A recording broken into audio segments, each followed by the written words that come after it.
Belle surprise quand même. Petit rendement. Semblait que la gelée nous ait enlevé 30% de la récolte. C'est vraiment une année compliquée parce qu'il y a beaucoup de vins qui sont marqués de près ou de loin par C'est une année épisodes, etc. Et après, il y a quelques terroirs et des parties de terroirs qui ont échappé, où on a pu travailler. C'est vrai que vous avez fait un travail sur les deuxièmes générations, mais il est resté relativement très modeste dans la réalité du truc. Non, mais ce que je dirais, c'est un travail de bon vigneron. C'est-à-dire qu'en fait, le fait d'aller chercher cette deuxième génération, c'était osé parce qu'il y avait à peu près 20 à 25 jours de décalage de maturité. Et en fait, le climat a donné raison de la maturité de cette deuxième génération.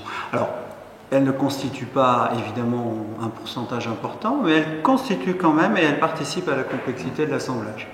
Alors la chance aussi, c'est ce fameux Cabernet Sauvignon qui représente à peu près 4 à 5% de l'assemblage actuellement, s'est trouvé être cette année, je dirais, l'oasis qui nous manquait, l'oasis de fraîcheur qui nous a donné une espèce d'éclat, un fond de sauce, on pourrait dire, qui était tout à fait intéressant. Et la construction du vin s'est faite effectivement sur Cabernet Sauvignon, Cabernet Franc et quand même 54, je crois, de Merlot. Ce qui est très étonnant, c'est que ça fait très cheval blanc.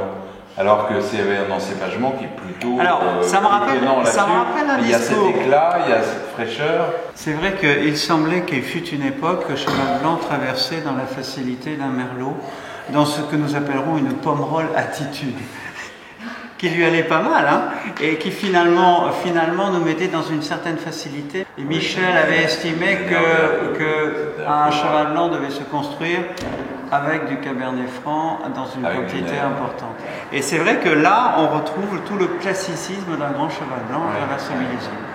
Il n'y a aucune verdeur, mais les tanins sont très ciselés. Parfois, il y a des gens qui recherchent un cheval blanc un peu plus rond, un peu plus soyeux, un peu plus velouté, et je ne suis pas tout à fait d'accord. Là, on est vraiment dans la finesse, l'élégance d'un grand cheval blanc. Moi, je pense que ça va faire un vin qui va vieillir de façon incroyable.